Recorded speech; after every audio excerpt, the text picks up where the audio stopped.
Hey, awesome students. Today we're going to be talking about culturally and linguistically diverse learners.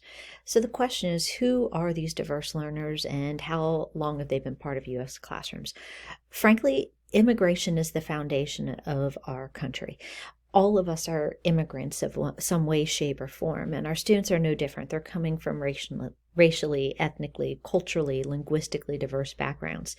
In the 1800s, during some of the height of immigration, immigrants experienced a lot of racism, segregation, and aggression, particularly those who were of Irish or Catholic background or coming from Eastern European countries. During the Civil Rights Movement during the 1950s, it brought distinct awareness to inequalities within our society and particularly within our education system. And this idea of multicultural education emerged in 1980s. And this was encouraging students to appreciate and respect and learn about other cultures to make a more enriching educational experience.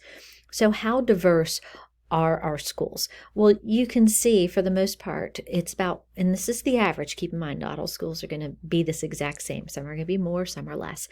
The white population sits at about 46%. Hispanic population is 29, African Americans 15, Asians down at 9, 2 or more races are going to be at 9, and American Indian are 1%.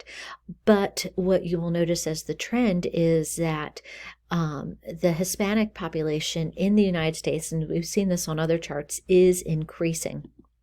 Now, do these students, do they perform as well as those from the dominant culture?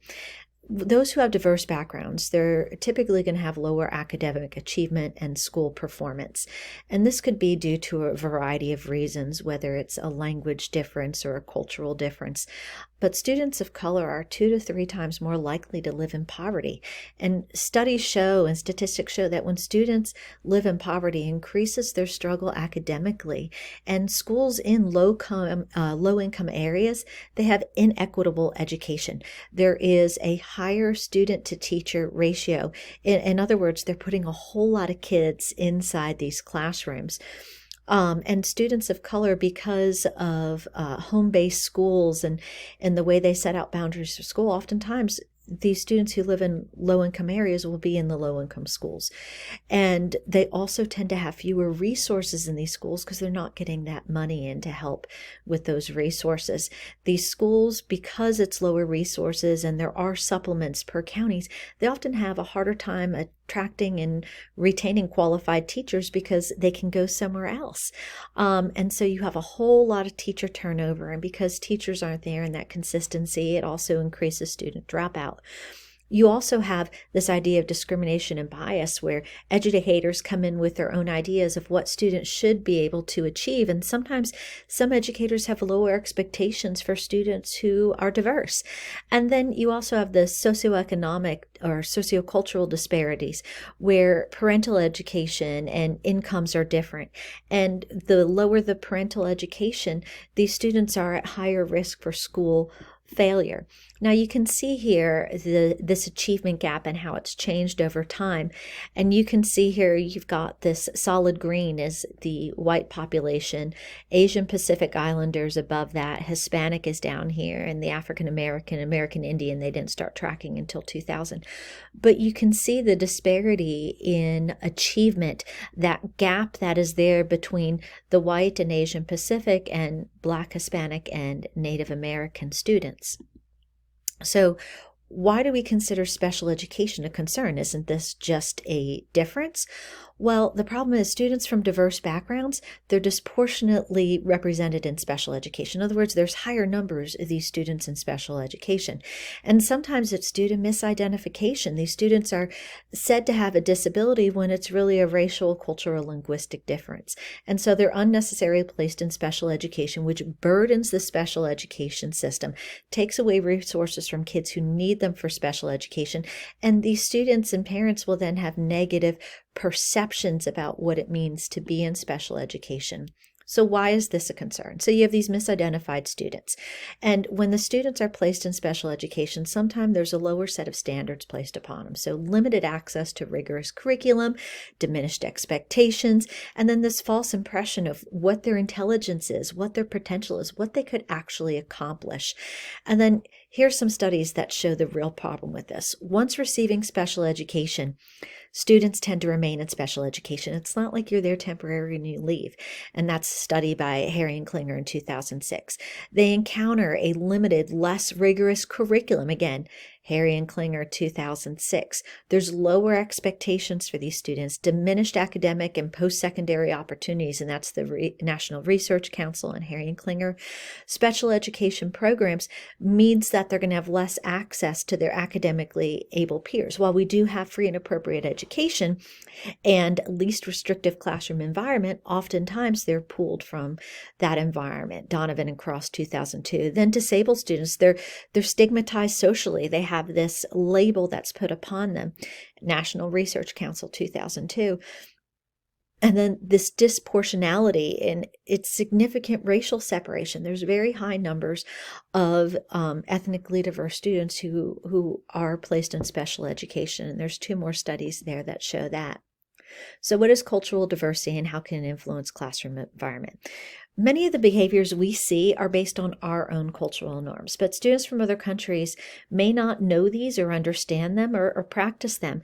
And so that might cause them difficulties in school. And diverse cultural backgrounds can cause students and teachers to misinterpret others' words and actions. So here in the United States, we're very much so about individualism and struggling as an individual to do better. That's not the reality in other countries. In other countries, education and work and life is a very much so a social system, and there should be a lot of interaction between people. And so when you set up competitions one-on-one, some students may not do well because that's an affront to what they believe, that we should be working together to do something.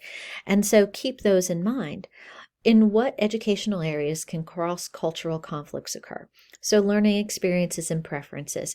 Different cultures traditionally teach in different ways. In some cultures, it's very much so rote memorization.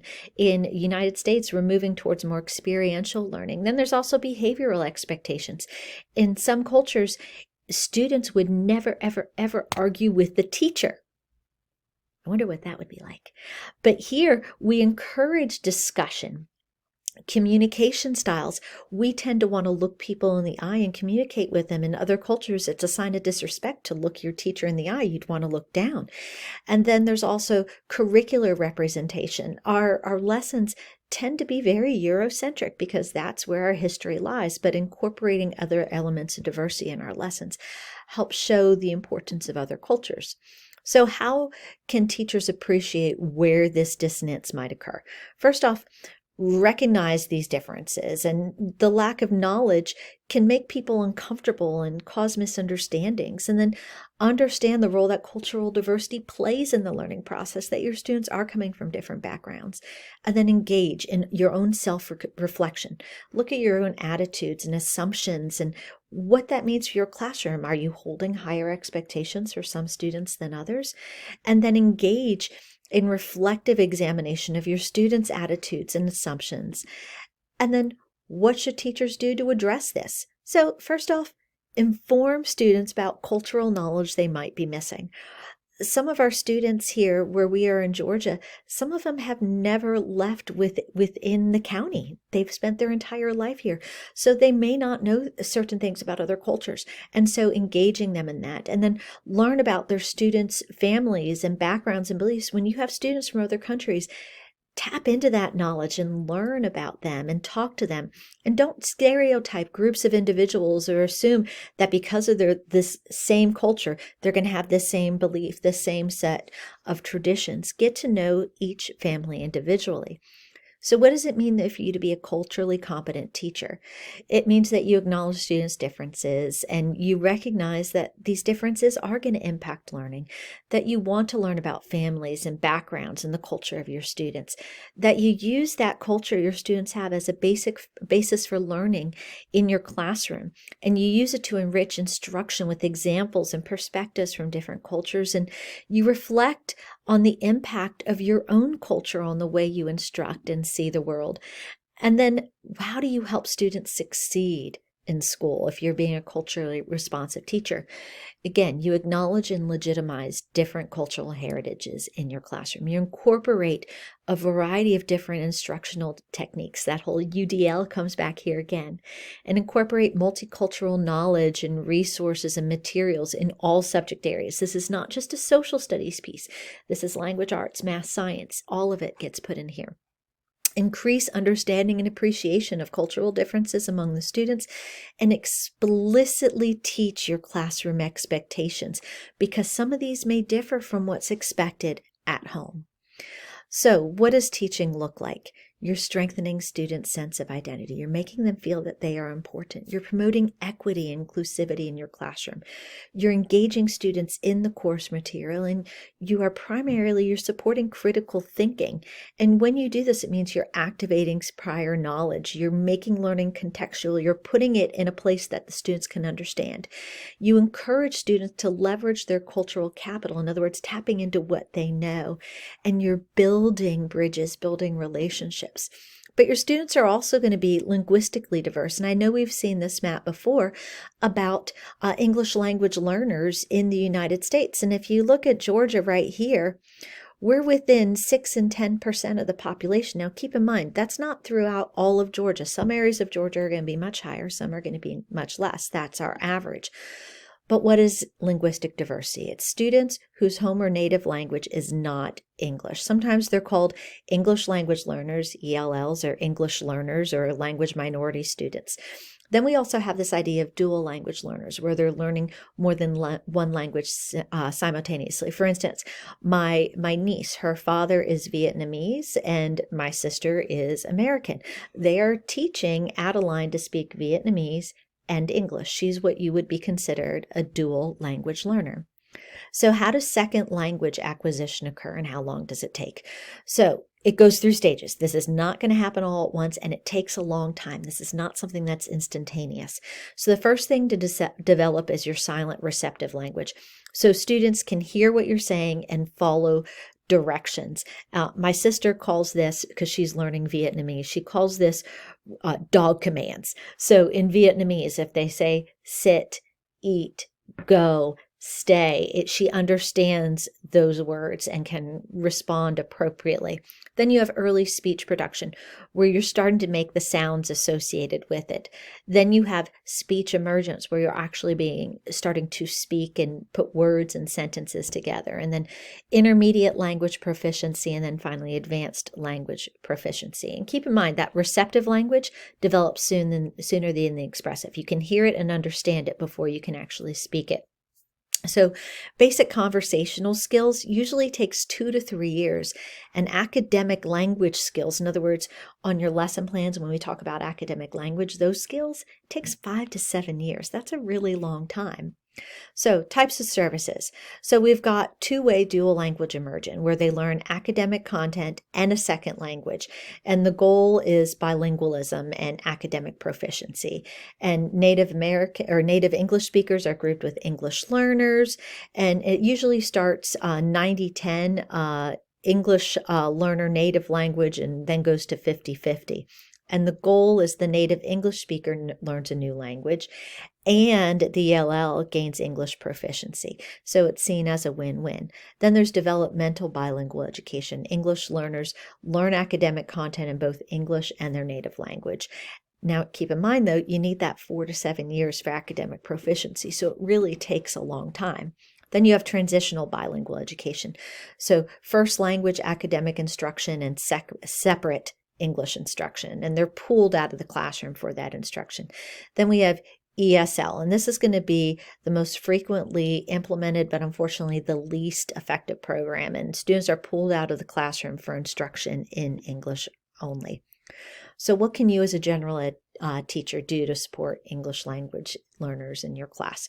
Sheltered instruction, which means you're doing things like hands-on activities and manipulatives, things they can touch, see, and move around. Speak slowly and clearly. I have a hard time with this because I know I talk fast.